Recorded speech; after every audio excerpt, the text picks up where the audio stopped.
Your kids could get free or low-cost health coverage from Medicaid or CHIP. Even if you've applied before, they may be eligible now. Kids up to age 19 are covered for checkups, vaccines, dentist visits, hospital care, and more. And if they already have Medicaid or CHIP, remember to renew every year. Visit insurekidsnow.gov or call 877-KIDS-NOW. Paid for by the U.S. Department of Health and Human Services. Bugs crashing your pack's party? Whether they've got paws or sneakers, your pack deserves a home that's protected from pests. That's where Wondercide comes in. Plant-powered protection made with steam-distilled natural essential oils that actually work. It kills and repels fleas, ticks, mosquitoes, and ants without questionable ingredients or overpowering smells. Safe to use around kids and pets when used as directed. Lab-proven to work fast. And proudly made in the USA. We offer sprays for pets, people, homes, and yards. Plus, spot-on treatments, collars, and even shampoos. Whatever your pack needs, we've got it covered. Founded by a pet parent looking for a better way to protect her dog Luna, Wondercide's now protected over 21 million lives and counting. You might have even seen us on Shark Tank. Go to Wondercide.com and use code WONDER20 for 20% off your first order. That's WONDER20 at Wondercide.com. Wondercide. Protect your pack with plant-powered Wondercide today.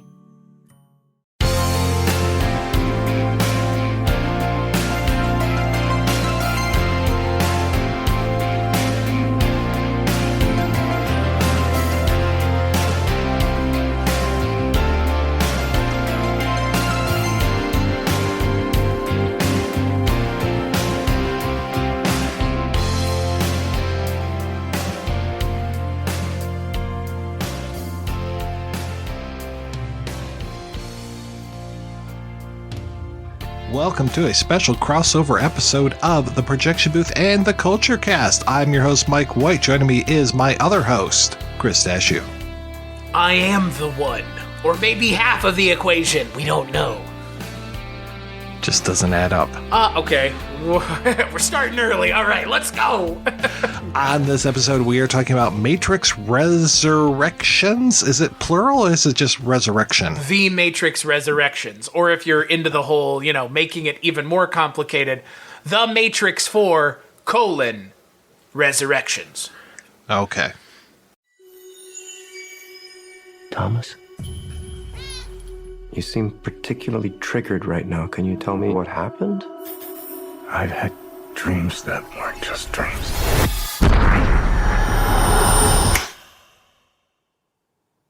Am I crazy?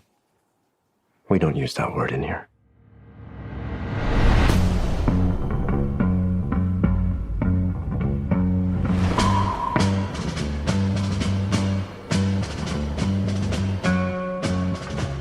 Hi. Have we met? One pill makes you larger and one pill makes you small, and the ones that mother gives you don't do anything at all. Go ask Alice when she's 10 feet tall. Time to fly. And if you go chasing rabbits, If you want the truth, Neo, you're going to have to follow me. and you're going to fall. The only thing that matters to you is still here. I know it's why you're still fighting and why you will never give up. You don't know me, no?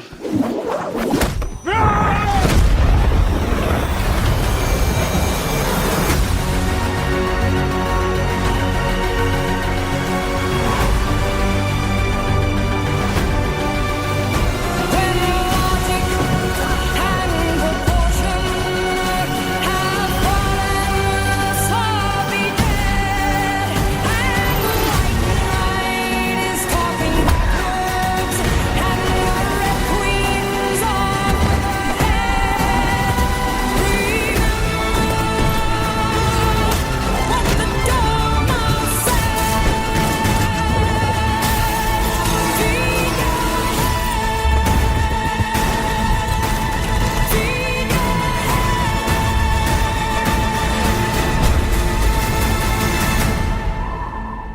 After all these years, to be going back to where it all started. Back to the Matrix.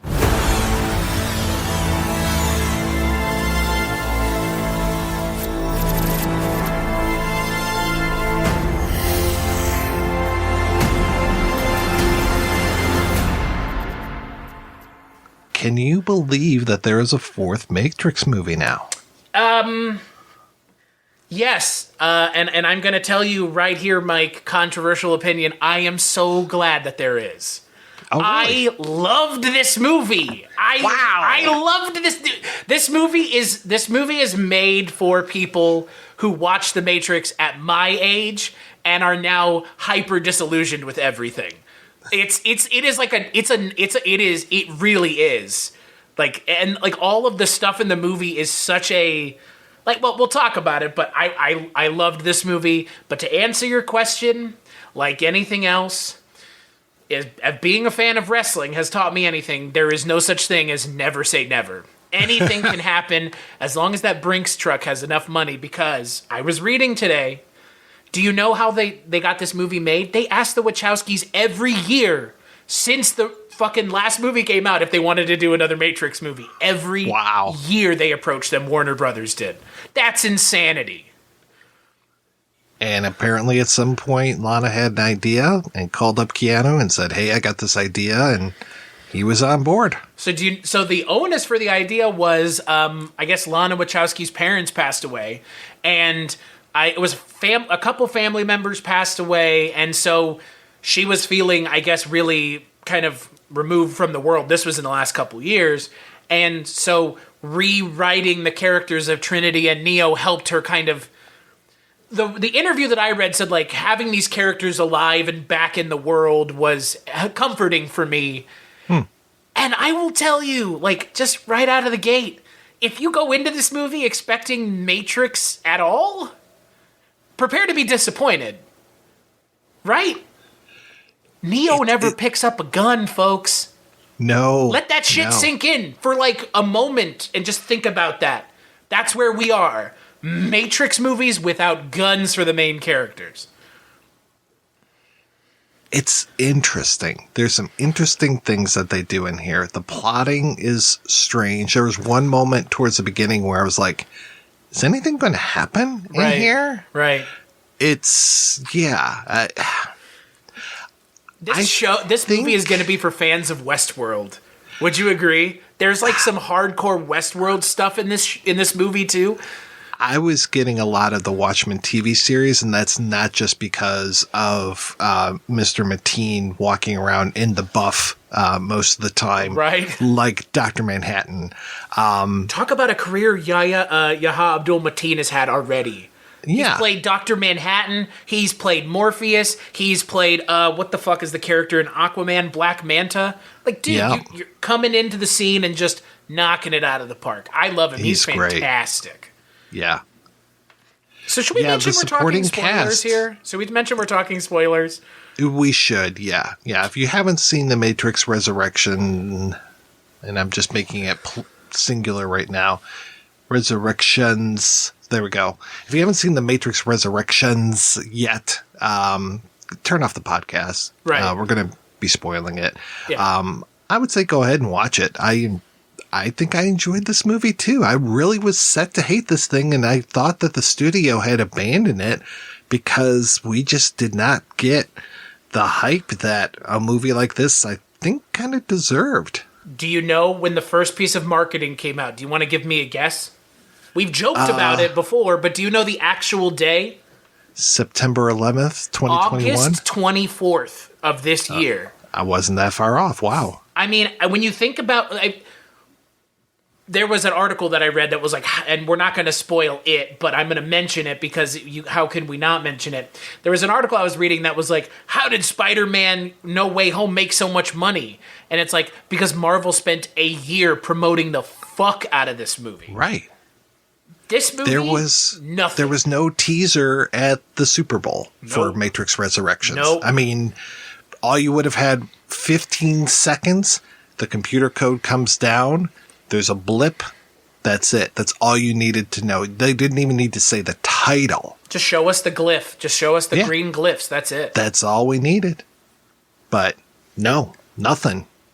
So strange. It is strange because, like you mentioned, I too was set up and ready to hate this movie. I think we all were, and I think it was a mixture of, at least for me, I'll be curious where you come down. My thing was the mixture of hatred before this came out, and this is a rare thing because I don't like getting stuck in these like nerd anger loops that there are so many angry nerds who are like, I hate this before I've even seen it. Like, great, that's really just, you're giving the rest of us a bad name.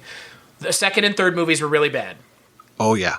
Like, they're not narratively bad, they're just not fun movies, and they kind of have a problem with getting out of their own way, which this movie has a problem with, but I think this movie learned from the mistakes almost too well.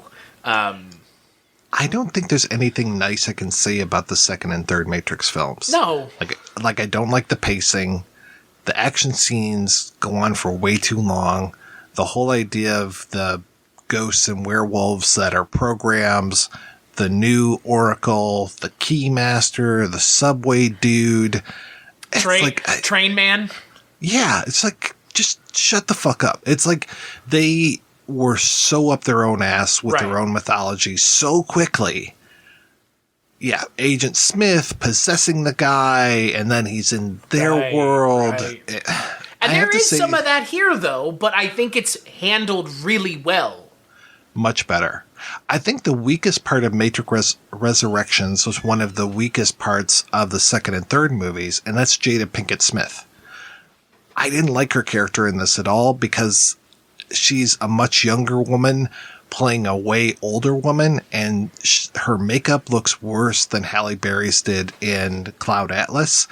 And I'm just like, oh, this is bad. Luckily, she's not on screen for very long, but I'm trying to remember, have I ever liked her? And it's tough. And so when she showed up in this movie, and I was like, wait a second, who is this? I know this character name, I think. And then as soon as she started to talk, I'm like, whoever this is, they are way younger than they are pretending to be. Right. It was a really bad old lady performance. It was like Tim Conway did better as the little old man than she did as this little old woman. So we should explain where this old lady stuff comes from. So between the last movie and this movie, 60 years have passed. Yeah. So first off, we're in the future from where we were, and not just, chronological, what would it be? I guess 10 years? What is it? Yeah, I don't remember when the last movie was. Something like that.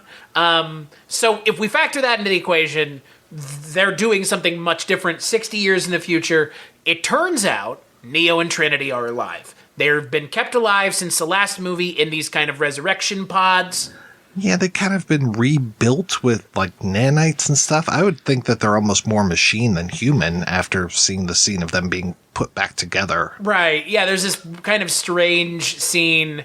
Yeah, I didn't know what to think of that. They don't explain it, which frankly, I'm okay. Like, given how much over-explaining the last two movies did, it's nice to have this one just kind of be like, good ideas are being thrown out. A lot of them land. Some of them are kind of, iffy because they... Again, you can under-explain some things and not get away with it. But Trinity and Neo are alive, being kept in essentially where they died, in that robot city you see at the end of the third movie. And there is still this groundswell of people that believe that they're alive.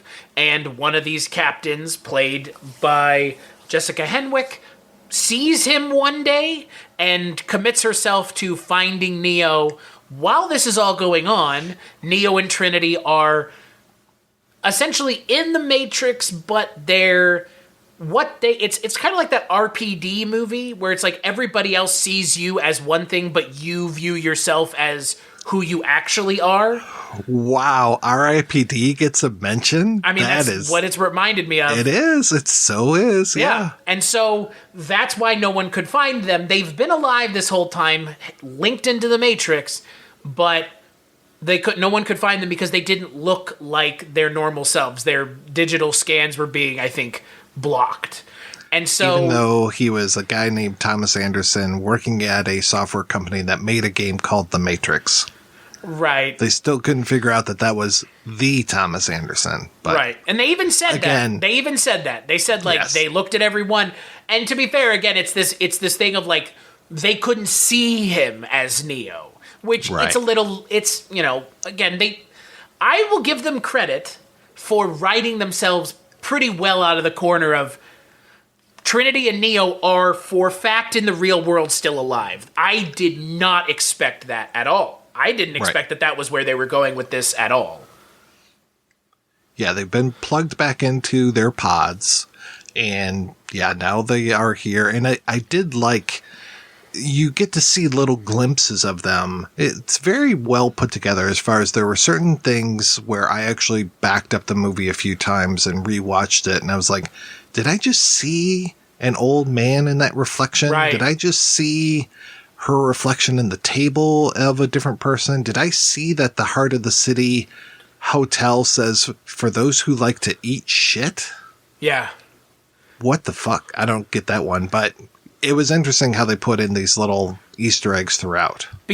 So the reason it said that is because, remember, again, that is inside of that little loop thing that Keanu Reeves is running. And so he knows someone is going to hit the sign. So I think it's just like a joke, like someone's going to eat shit off this sign.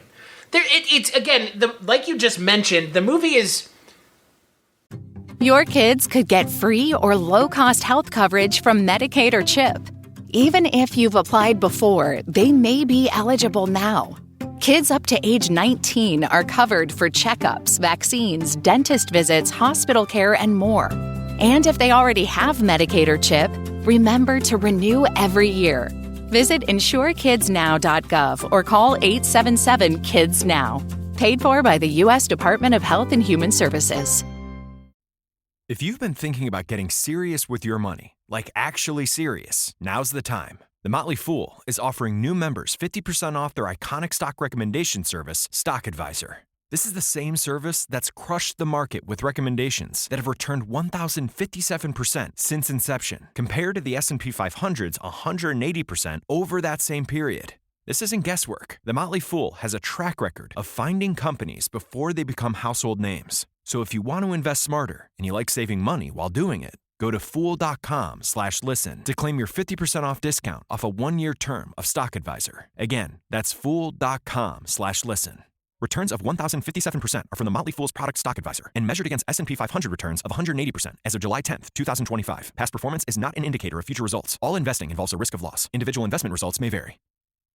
It does the fan service thing way better than like any movie I've seen. I cannot believe that I'm going to say this.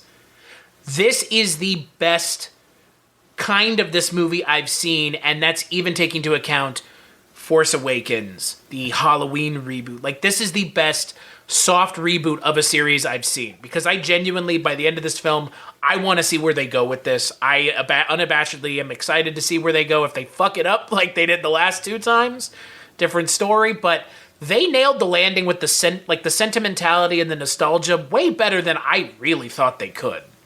Do you think they're going to do a 5th one?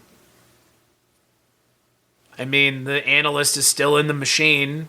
They said that Agent Smith has something going on that's unexplained, even to the kind of rogue, or I guess not rogue, but the creator of the Matrix who reports to the robots. Even he doesn't understand what's going on. So I don't know. Yeah. They've left it open, kind of like with the 1999 film. You could have never made a sequel to that movie, and it would have stood on its own. I would be okay if they don't do a 5th. Yeah, I would too. But if they do, Yeah, we'll see what they do. Right.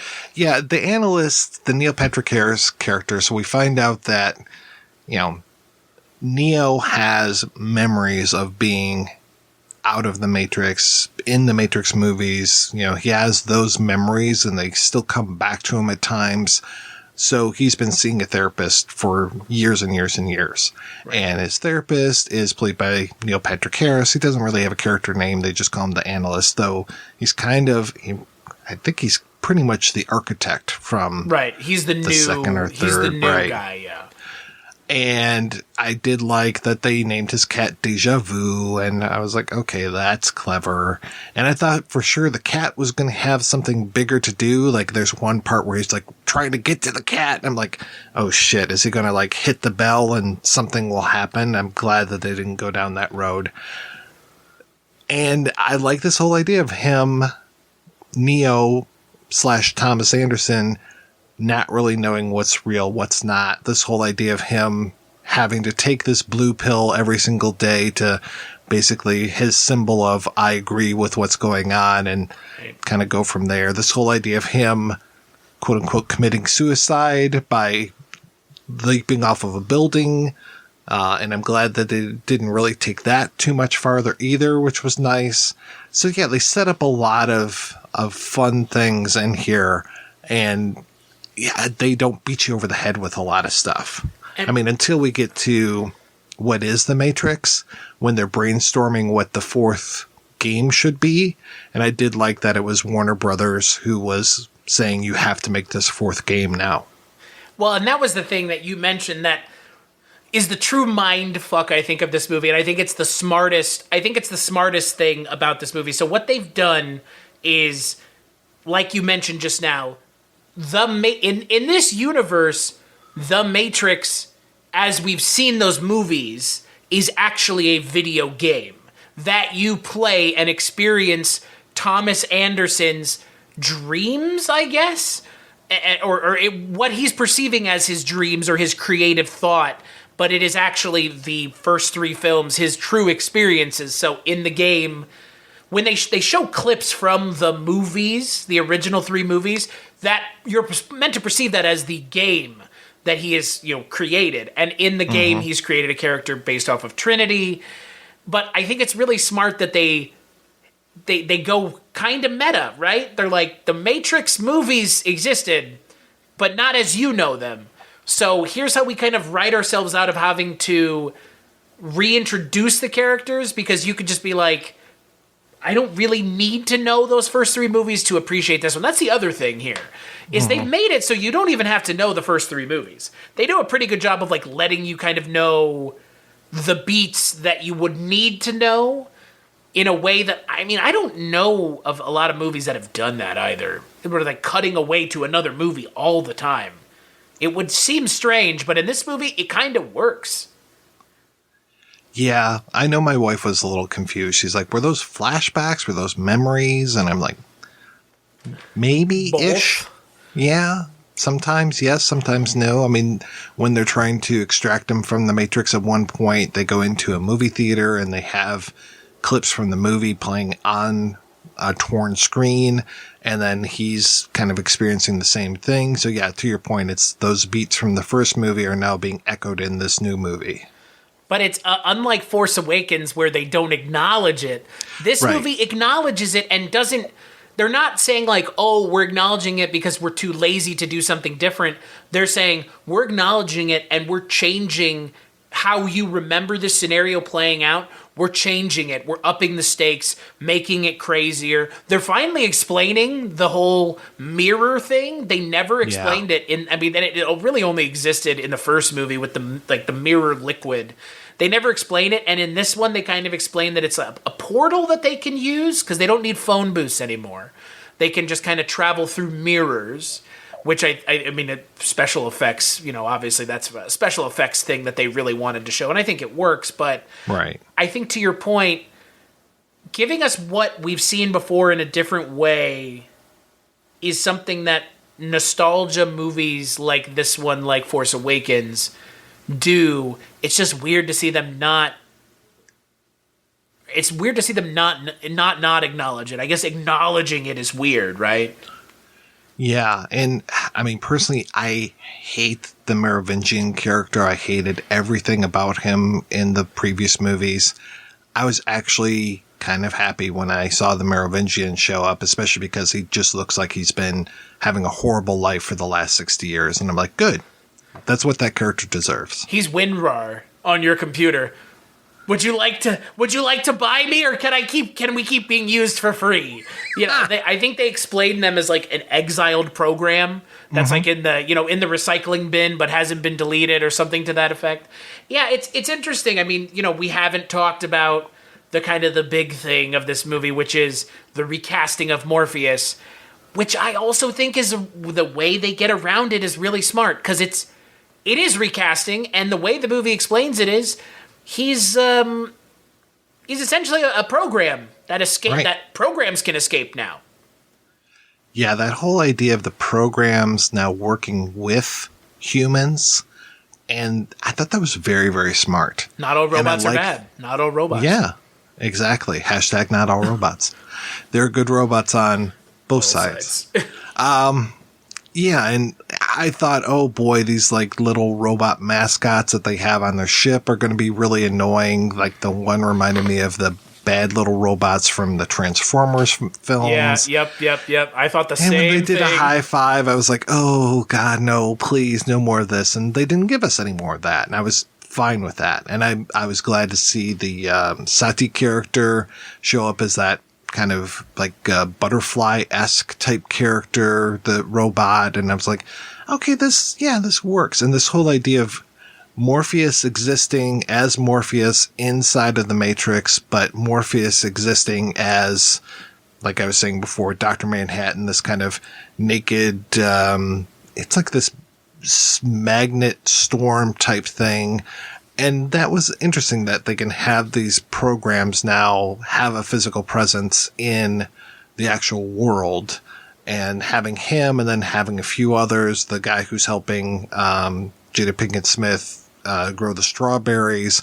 It's like, okay, this actually works pretty good that they're able to do that. And now that the special effects allow you to have these things and be like, oh, this looks pretty good. This looks way better than that baby face from 2003.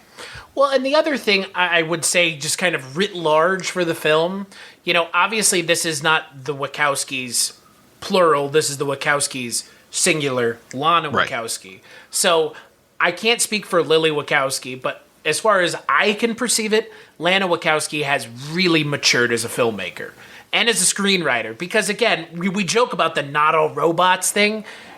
Playing in the gray area is much more exciting than going, it's humans versus robots. Right. We've seen that shit a million times. But humans versus robots, but some of the robots say, nah, fuck the other robots who don't like the humans. What are we, like, why are we fighting them? That's much more interesting. That's much more fun to mine. I did realize in Matrix, I guess these are 2 and 3, a program's already left and gone into the real world.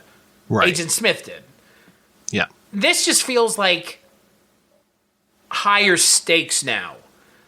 Right, and that was more like a possession film than it was kind of this transference of consciousness going across and being having a presence without needing to take over something. Because you've already got this whole idea of body takeover stuff when it comes to, like, especially Trinity, when they transfer her over from being in a pod to her consciousness now is free, and so is her body inside of the Matrix and outside of the Matrix. So I am glad that they weren't doing, that same, because 2 and 3, it felt like they delved more into the supernatural, like with the ghost brothers and the possession of the guy on one of the ships and stuff. The guy who blinds Neo. Yeah, exactly. So, which, whenever I see that whole thing about being blinded, I'm just like, wasn't Paul Atreides blinded in the second Dune book as well? Right, I think so. I guess that's this kind of the, we usually see the Messiah story. We don't see chapter 2 of the Messiah story too often. And after trying to read Children of Dune and then, or whatever the second Dune book is, and then watching Matrix 2, I'm like, oh, no wonder I don't see that. Well, and to be fair, I mean, this movie is kind of, again, as a more, mature filmmaker, this film also breaks down and deconstructs the Messiah myth that it created. You know, which, what's the other, oh my God. You know what this movie reminded me of a lot? And it's another Keanu movie. It's a movie that you and I talked about a year ago. This reminds me of Bill and Ted. It's like that whole, you're not the one, they're the one. And it's that same thing. And like, Your kids could get free or low-cost health coverage from Medicaid or CHIP. Even if you've applied before, they may be eligible now. Kids up to age 19 are covered for checkups, vaccines, dentist visits, hospital care, and more. And if they already have Medicaid or CHIP, remember to renew every year. Visit insurekidsnow.gov or call 877-KIDS-NOW. Paid for by the U.S. Department of Health and Human Services. Bugs crashing your pack's party? Whether they've got paws or sneakers, your pack deserves a home that's protected from pests. That's where Wondercide comes in. Plant-powered protection made with steam-distilled natural essential oils that actually work. It kills and repels fleas, ticks, mosquitoes, and ants without questionable ingredients or overpowering smells. Safe to use around kids and pets when used as directed. Lab-proven to work fast. And proudly made in the USA. We offer sprays for pets, people, homes, and yards. Plus, spot-on treatments, collars, and even shampoos. Whatever your pack needs, we've got it covered.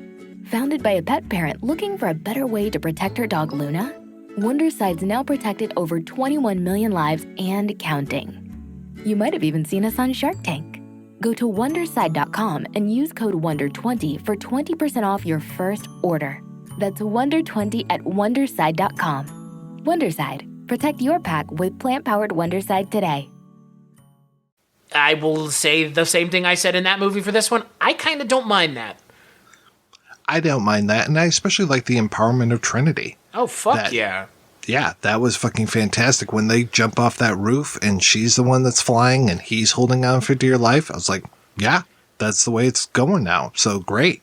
Carrie-Anne Moss is a fantastic actress, and I do not, like, you know, you have these movies like the Jennifer Garner movie where it's like Buttercup or Butterfly or something. Peppermint, maybe? Peppermint, yeah. And then you have all these movies with these actresses where they're trying to convince me that they're badasses.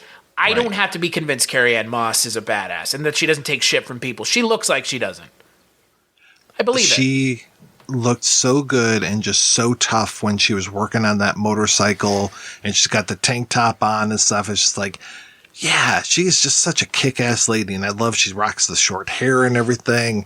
Looks really good, and yeah, she just kicks ass when she finally like gets her empowered moment towards the end, and then especially at almost the very end when she goes and revisits the analyst. I was like, this is really kind of kick-ass. I really enjoy this. Marvel, take a note. That's how you do it with female characters. Don't force it. Just let it happen. Yeah, luckily they didn't have a shot of like her and Bugs and Sati and Niobe like with an explosion behind them. Yeah, you don't have to do that. Slow motion. Right. Dolly across there. Yeah. You don't have to do that to convince us that the character's a badass. Just show her being badass, but also she's clearly a vulnerable character because the entire premise of The Matrix now is similar to the other Wachowski films. It's all about kind of your fate and, I guess, love or the people in your life that affect your fate. And now, again, they've changed the rules in a good way. They've said it's not about just Neo. Neo isn't enough. It's Neo and Trinity. They make the one together. I think that's smart, frankly. I think so, too, because it was kind of that problem that we see in too many superhero films where suddenly, you know, Neo, by the end of the first Matrix, was almost invincible. As soon as he flies off, it's like, oh, okay. And then when it's the second movie, it's like, no, he's actually not that powerful. And it's like, wait, no, you just showed us that he was. And then they kind of wanted their cake and eat it, too. And so now by having him not really as powerful as Trinity, or they're much more powerful together, it's like, oh, okay, yeah, this works. So now they can both be their own individual badasses, but, you know, together, yeah, they're a force to be reckoned with. And what I wonder is, you know, we mentioned at the top of this the whole Neo never picks up a gun thing, which, given what I would go out on a limb professional opinion here, I think you might agree, the moment that most people remember from The Matrix has to do with guns. It's the lobby scene. I mean, there's none of that in this. I mean, there are action scenes in this that are pretty well made in a 2021 action film, universe where we have CGI and quick cuts all the time with stuff. But this movie is a very different animal than the other Matrixes, from the story being very much more reined in, from what they're talking about being a little bit more esoteric, and I think even it was Eastern philosophy with guns before. Now it's Eastern philosophy with possibly pacifism. I think almost Neo is like leaning towards being a pacifist. It's strange in a way, but I think it works. But this is just, I think a lot of people didn't like this movie because they were expecting something else, which I don't blame them. Well, I find it interesting, this whole idea of bots, and that it's not just the agents. Having the idea of bots makes it a little bit easier to take when they start, because there are people with guns, when they start gunning down quote unquote normal people. They're not normal people. They're all possessed. It kind of reminded me of a really horrible movie. It reminded me of the Suicide Squad. Right. Suicide Squad, or was it a Suicide Squad? It reminded me of both Suicide Squad movies because there are normal people that are taken over by something else, and then they get murdered by the heroes. But with this one, it's a little bit easier to take with this whole idea of like, okay, we are in a computer simulation. This one, I was able to handle that a little bit more. And I really saw this as being much more of a zombie film. Like the scene of them on the train, being attacked by all the Japanese people. I was like, oh, okay, I know it's not a Japanese film. This is like Train to Busan. And then when they're out on the street and there are all those, bots coming for them, I'm like, this is a zombie film.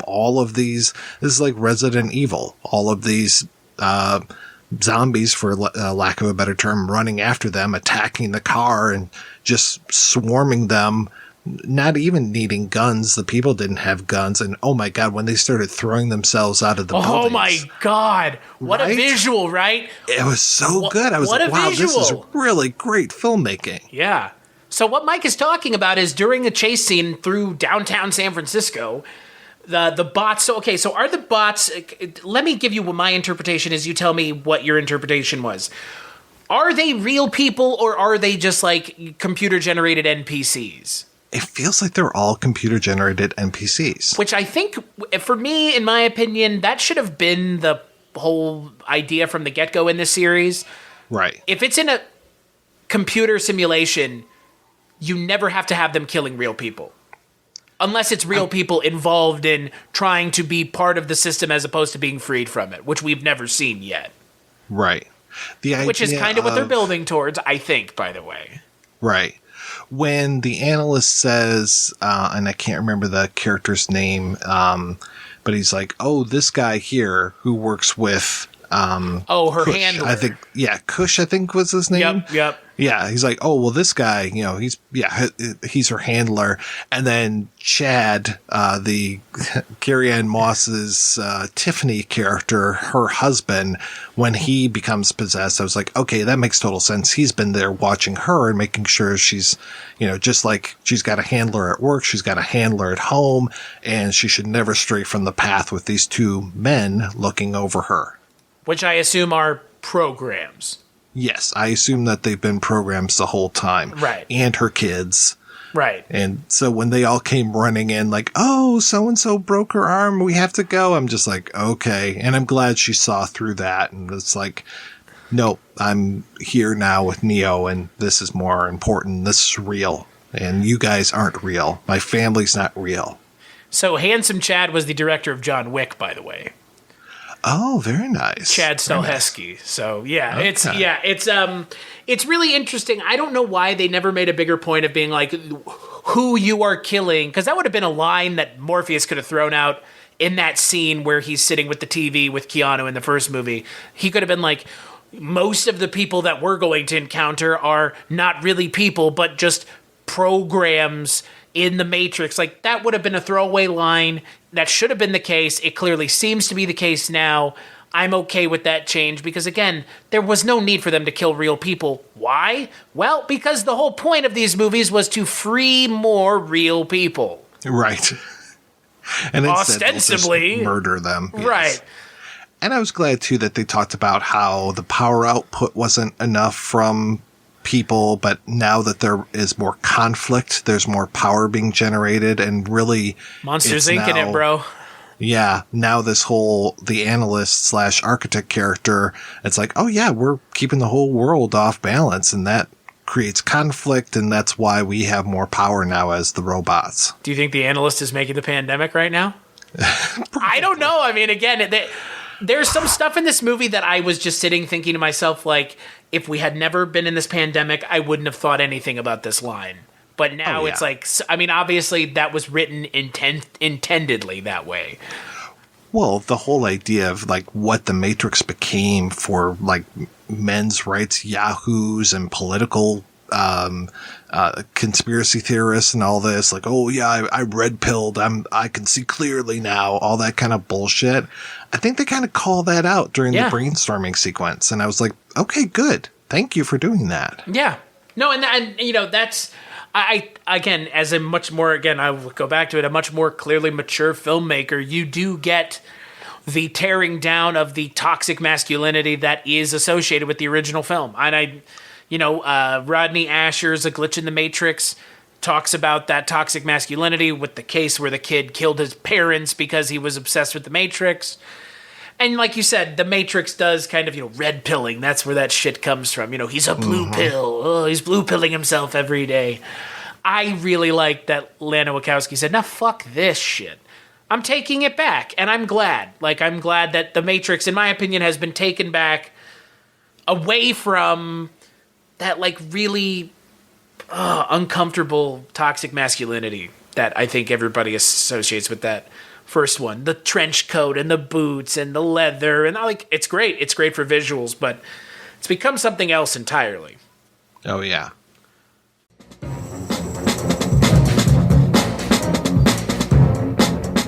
Hello, this is Aaron West. I am the author of the A24 New Wave. In this book, I look at A24's output and I make the argument that we are in a new wave movement right now. A24 plays a major role. This book has a supplemental podcast where each episode is a brief conversation about an A24 related topic, whether an actor, director, or even a genre. As I continue research for the book and conduct interviews, I expect to record podcast episodes with people involved with the company.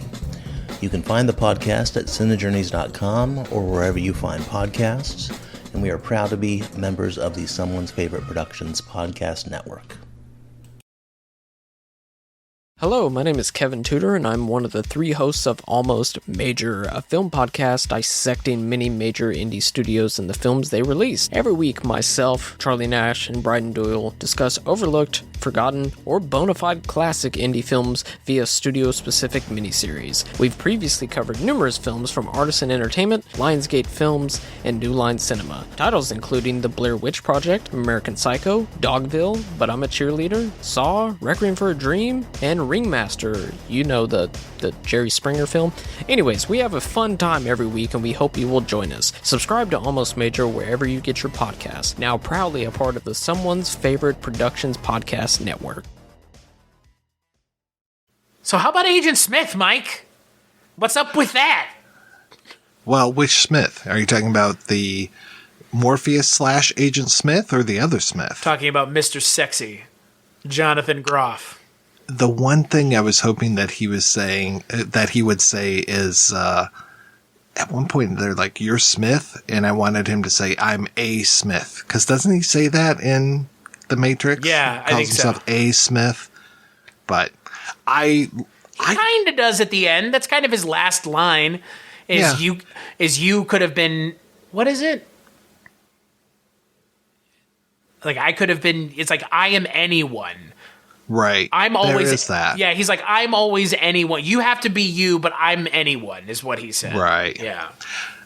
And I like that they took that relationship from the second and third movie and matured it. And it's kind of more what I was hoping was going to happen in those movies, because rather than just him creating all those doubles and having that really weak looking computer fight that they have. I was glad that he is kind of an ally, but you can't really place your trust in him, so that they're fighting and stuff. And I was like, oh, that was probably my favorite fight in the film, was when he and Agent Smith were fighting. And we got those echoes of the shots of like when the agent is beating up Morpheus and you have that overhead shot. I was like, that's pretty cool.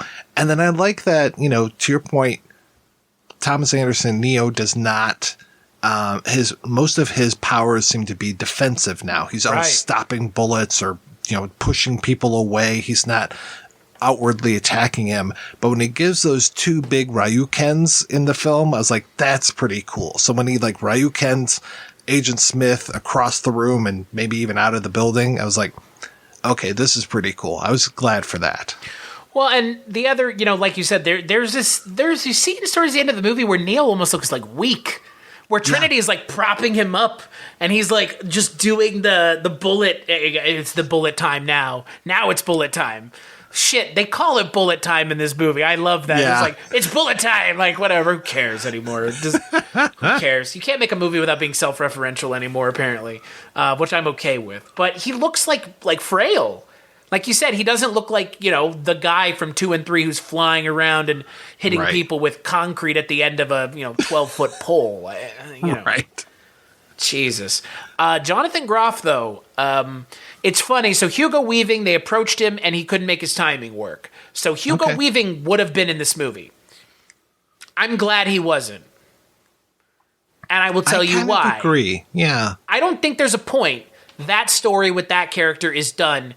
It's clear from the way he's written, he is the same Agent Smith. Actually the same Agent Smith. But when Neo died, it seemed to have freed him up somehow. Opened up his third eye, possibly, as one might say.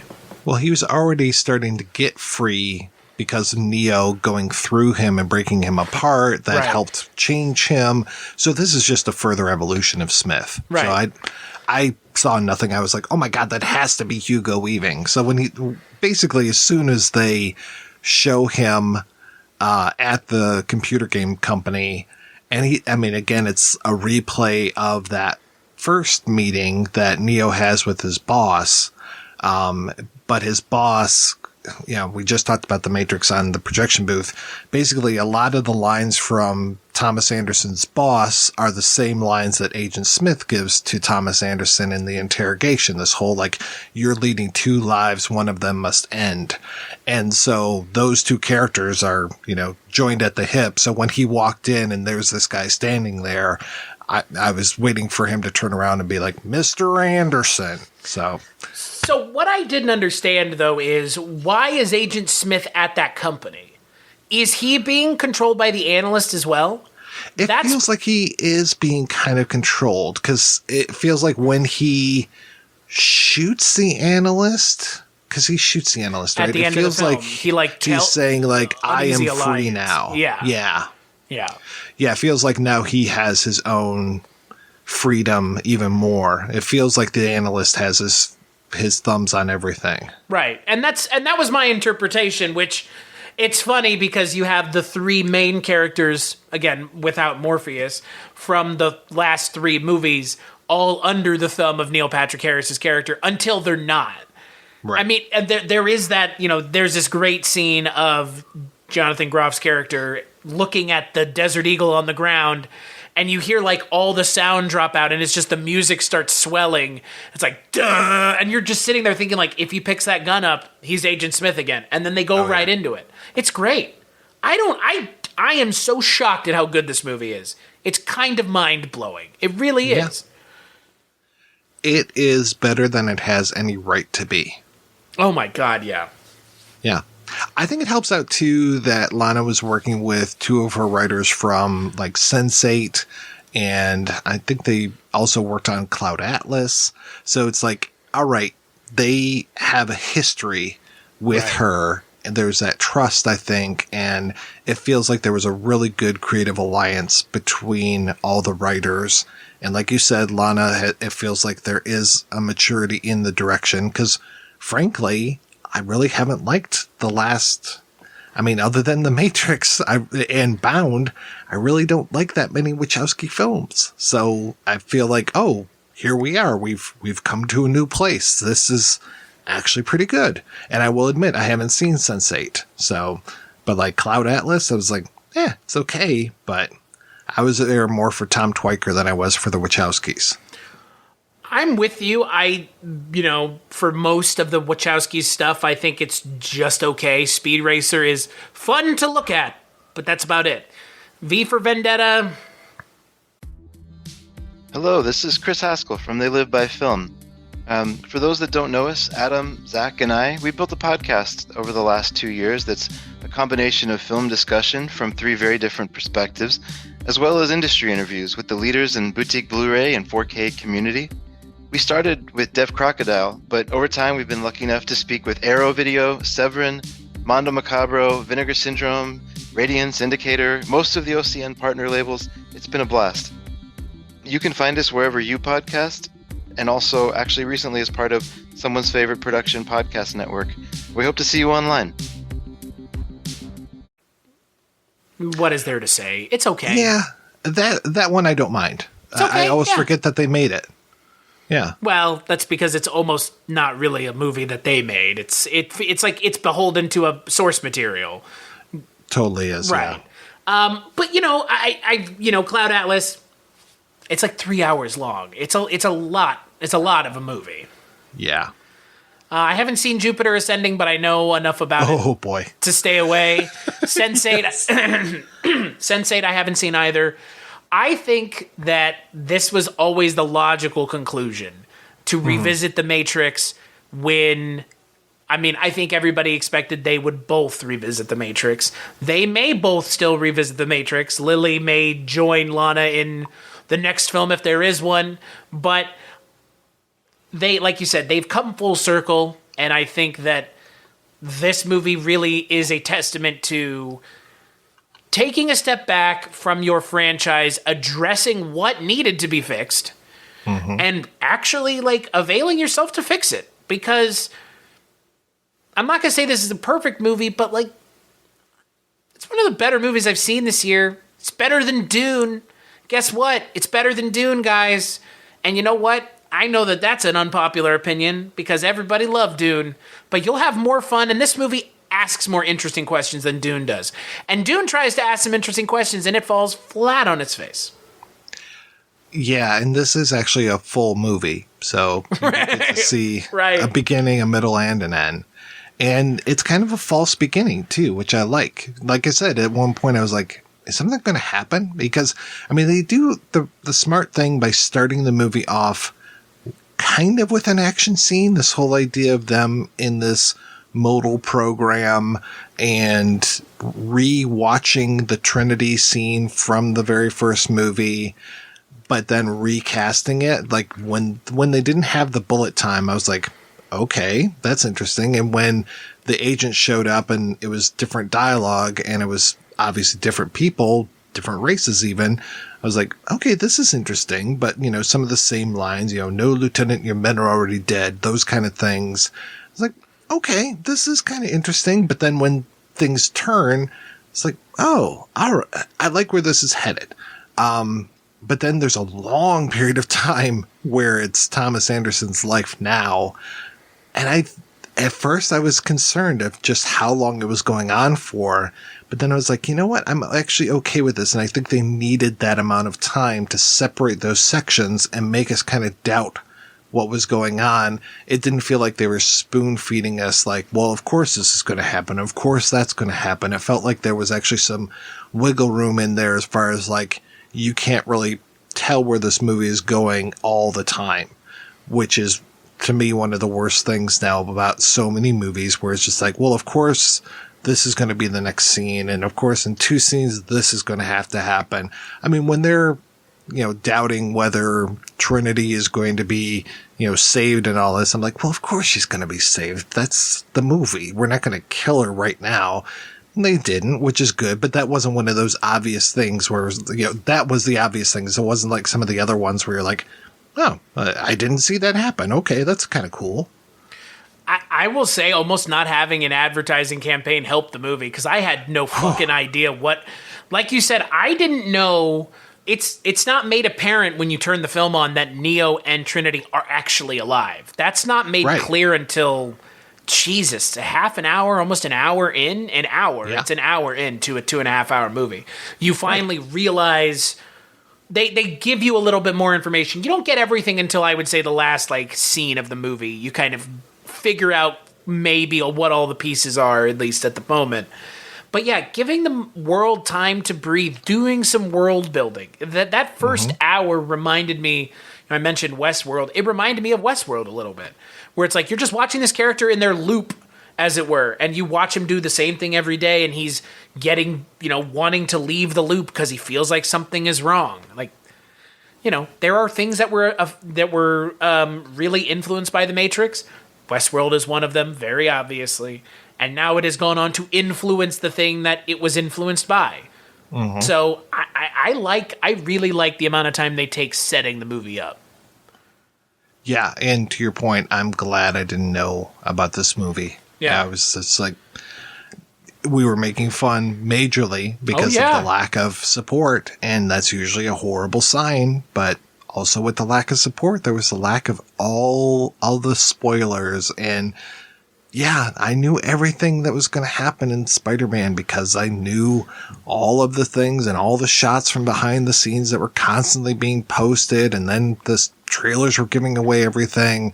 So yeah, when things happened in that movie, I was like, oh yeah, of course this is happening. So I was about to say, I know where the climax of the Spider-Man movie takes place, and I haven't even seen the movie. Yeah. I've seen the trailers, and if you've seen the trailers, you too know where it is. Maybe you haven't put two and two together. Good. Lucky you, really. I would like to have been someone, I haven't seen Spider-Man yet, but I would like to be someone who doesn't know the things about Spider-Man that we know. Oh, and be able to watch the movie and be like, fuck, oh my God, right? Exactly. I think people, and I was reading some, reviews about this movie, and people were upset that they recast Agent Smith and Morpheus. Why are you upset? The film actually addresses why they did it, and they don't just do like in The Mummy 3, and just right. It's like, again, it's this whole thing of if you don't address it, your audience will address it for you. Just like Force Awakens. They don't address why they built another Death Star, even though the Death Star didn't work 2 times before. They did it again. In this movie, they address why Agent Smith looks different, why Morpheus looks different, and you know what? Their explanations make sense in the logic of the universe. And I can applaud a movie for taking the time to do that, as opposed to just saying, we're not going to admit that or acknowledge the fact that this character clearly looks different. Yeah. Yeah, imagine that. It's imagine shocking. to recast and actually have it make movie sense. Right. Okay. Because they're not going to do that if they recast Black Panther. No. I mean, they could if they wanted to. They could. They didn't do it for Whatchamajiggy. They didn't do it for War Machine. They didn't do it for War Machine. They didn't do it for the Hulk. That's for sure. Right. So I personally find it to be lazy because in these worlds, these fantastical worlds that they've built, they could just invent some bullshit to get themselves out of it. Like, we have this, fucking Batman did it. We have this resurrection pod here. The only constraint is it resurrects you and you look different. Yeah. Doctor Who, right? Yeah. Yeah. There you go. Yeah. James Bond still hasn't figured out how to get themselves out of that loop, and they never will, apparently. They don't care enough to, but Doctor Who did. Yeah, it's... You got to acknowledge it, especially if it's one of your main characters. Don't just assume that the audience are morons. Mm-hmm. I'm surprised we like this movie. I am, totally surprised. I was just armed for bear, oh, this is going to suck, and... When they started the movie the exact same way as the first movie, I was like, how dare you? How dare you stand where he stood? Exactly. And I'm like, oh, okay. No, well, this makes sense now. All right. And I was glad, too, that they expanded the universe to have the Sequoia, even though I thought his name was going to be Sequence when they're calling him Seek. I liked that he can be like a virtual reality projection inside of the Matrix. That makes total sense. Yeah, like he's like augmented into their world. It's cool. Yeah. They didn't really explain when and how they can jump because they were like trapped in a car, and I was like, can't you just pull them out right now? That doesn't really, but through the car's mirror. Or like, does it have to be through a mirror? Because sometimes they're moving around for like, go through that door type of thing. But you know what? I really don't care. I'm not going to pick holes at this. And that's the thing about this that I do agree with you. It's sometimes playing fast and loose enough. If you play fast and loose and I can follow your logic up into a point, I'm not going to really question it. But it's when you play so narrow and like specifically defined that you clearly have left things out that you didn't think about, then you have a problem. Right. I mean, trust me, pitch meeting, honest trailers, they're going to have a field day when it comes to like poking holes in this movie. You know, well, how does this happen? Unclear. You know, well, it seems like it'd be really difficult. Oh no, super easy. Barely an inconvenience. All right. You know, they're going to easily do that, and I'm okay. Like, those people do a really good job of like pointing out some of the bigger holes and stuff. At least they're not everything wrong with where it's like they're picking apart stuff that is actually explained by the movie itself if you just paid fucking attention. Cinema Sins, bro, how dare you? They have millions of subscribers. I fucking hate those guys. It's like, how did this guy become Agent Smith? Oh, did you not watch the movie? Sometimes, as David Chase would say, it's all there. It's all there for you. I think for me, though, and you know what, I'm willing to say this now thinking about it, and maybe it's me, I would actually probably rather watch this than the original Matrix. Not for me. But I will tell you why, because I like the message of this movie a lot more. Mm-hmm. Like, the message is love, and it's important to like have someone with you, and like that hits home for me because I'm a pretty sentimental person and I love my wife a lot, and that's, you know, it's like that. I don't know, like the first movie. Like, if I think back on the first movie, what does the first movie really have to say? It's got some really cool gun scenes. Yeah, but but I can watch those on YouTube. True. Yeah, I can kind of see. It has a philosophy. This movie actually, like, kind of actually has a message that I'm okay with. And like you said, it ends in such a way that I'm okay with this being it. Yeah. And you know what? This kind of, like, I used to complain that the second and third Matrix movies were so bad that they caused me to dislike the first movie, even though I loved the first movie. Now I think with this fourth one, it's kind of a tonic, and I will, again, never see 2 and 3 again. Those little flashes from those, that's enough. Right. I don't need anything else. Yeah. That's what I was saying. Like, you really probably need to see the first one, but 2 and 3, like, as much as I know you don't like what Niobe has with Neo, like, they kind of almost get everything from 2 and 3 out of the way there too. In a way that, like, is it exposition dump? Sure. Is that old woman makeup bad? Sure. But is it like 2 minutes of the movie and that's it? Yeah. And it makes me avoid watching 4 hours of Matrix 2 and 3, which is punishment not even one that I would give to my worst enemies, because that third movie is fucking bad. Just... It was so bad that I'll tell you that I didn't even remember that they died at the end of it. Like, that's how much I blanked it out of my head. I was like, when somebody said, how are they going to bring them back? They died. I was like, really? They died? I don't remember that. Well, that's the thing about, like, the second and third movies is I think the overwhelming majority of people would say that those movies weren't good. And so it almost doesn't even matter about the second and third movies matter in as much as they've set up where we are now, but like, you don't need to talk about them, and they don't. Smartly, they don't. Lana Wachowski and David Mitchell and Alexander Hemmon know you don't like those movies. We're not going to bother you with them. Let's talk about a movie you might actually like. This one right here. Yeah. This is Pay attention to this one. I'm not surprised by the reaction, though. No. People are going to hate this movie. We're just like how we're in the minority about not liking Dune 2021, we're going to be in the minority about liking The Matrix. Yeah. Resurrections. So. Yeah. Yeah. I mean, it's an interesting movie that does a lot of things that I would never in a million years have guessed. I never would have guessed they would have a movie using clips from the first 3 Matrix movies. Like, what? Who does that? What is that? Right. That's insanity. Yeah. And they use them very, very quickly, too, which I was appreciative. You know, that whole idea of, is this a flashback? Is this a memory? Is this just a reminder for the audience? Right. You know? Oh, okay. I don't, like you mentioned, this could be it. This could be a first entry in a new trilogy. Either way, this movie is a lot better than it had any right to be, being 20 years or whatever, 15, 10 years, and we're already talking like this movie should never have come out. Yeah. And it shouldn't have. For all intents and purposes, there should not be a 4th Matrix movie. To answer your question from the top of this show, there shouldn't be, but there is. And it's pretty damn good. I think that's a great place to end it, Chris. So, Mike, where can people find you when we're not here talking about Matrix movies?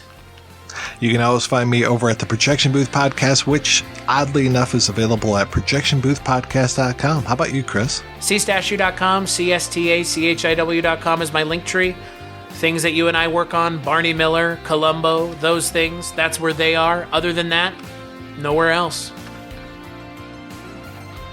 Bye.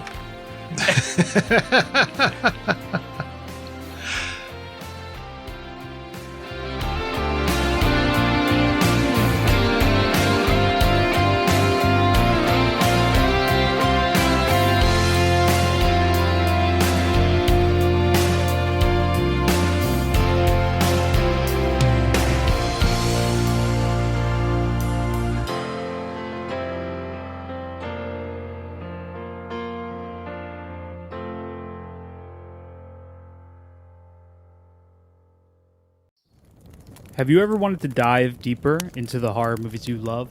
Beyond the Blood is a horror podcast for fans who want more than just surface-level screams. We do deep dives into the movies that shaped us, digging into director commentaries, behind-the-scenes stories, deleted scenes, and the special features that most people skip. Each episode is a love letter to the genre. We break down how these films were made, the creative risks that paid off or didn't, and the lasting impact they've had on the genre as a whole. From 70s slashers to modern nightmares, we celebrate the craft, chaos, and characters that keep us coming back. If you're the kind of fan who rewatches movies with the commentary on, or you simply grew up in the video store horror aisle, the Beyond the Blood podcast was made for you. New episodes every single week. Subscribe, and let's dig deep. Welcome to the Beyond the Blood podcast.